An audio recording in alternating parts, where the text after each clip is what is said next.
I think that's where the book really succeeds, because I think it's, of course, you have lived it and hence you've written it, but to evoke the same set of emotions in a reader is what, really I think makes this book stand apart. Because now when you talk about operations and you talk about war, there is strategy involved, but there's also raw emotions. So how do you make sure that both of them are showcased in the best possible way for a reader to really comprehend what's happening over there? Because I have been in a situation as an officer in similar circumstances where there was a plan of action and a strategy spelled out for me, that you have to go about doing this as per the plan, and this is what the plan was.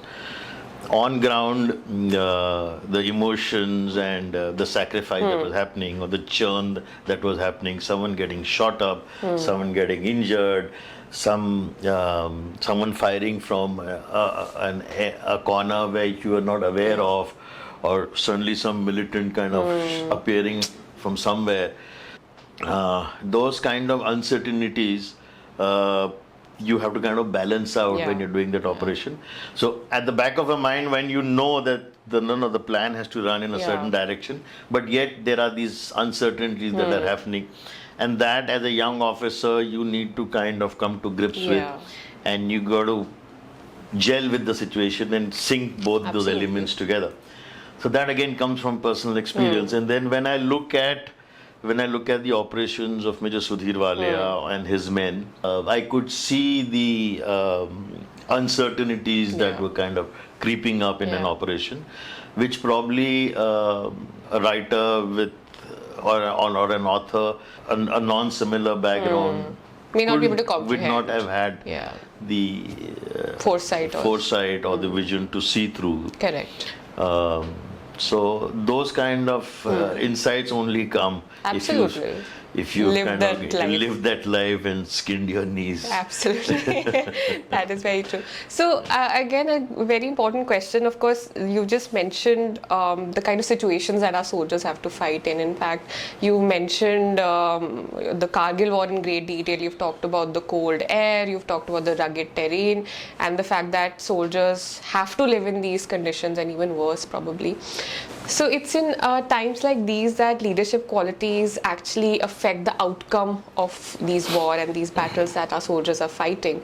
So what do you have to say about leadership qualities that have to be displayed rather by soldiers of all ranks in these situations? Two quotes which come to my mind when you ask this. The first is that men join the colors for pay and allowances, but it's not for the pay alone that they win Victoria Crosses. There is an emotion far greater than just existence and subsistence that drives you to greater limits of sacrifice and the ultimate sacrifice.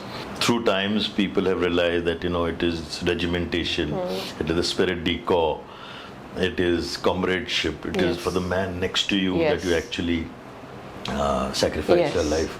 And not necessarily for the flag or the nation. Those come later. But in the heat of the moment, it's for the man next to you. Yes. As a leader, that is as far as the soldier goes.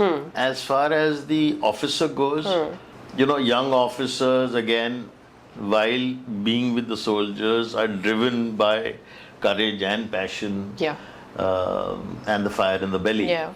And the entire process of training them and chiseling them into diamonds that they become is what the army and the service is all about. So we take young boys and make them into men, and these young men then finally deliver you the peaks. Absolutely. And what about mental resilience? Because without that, nothing really happens. And are you trained? So the process of training includes, it's a fallacy that you're just physically trained. But the training includes not just physical training, but also psychological and mental conditioning.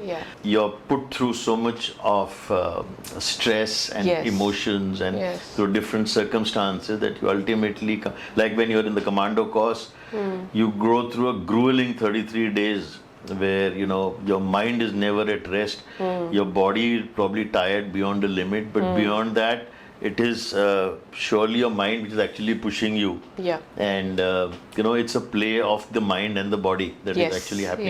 Yes. So you go through a whole load of such circumstances. Kargil was one battle or one war which proved that the younger generation in the army has what it takes. Yes. For every peak that we won, Those young officers who really stood we lost tall. a young officer. Every attack was led by an officer. I think that's why they say, I think very famously, a lot of veterans have said in India, officers genuinely lead from the front.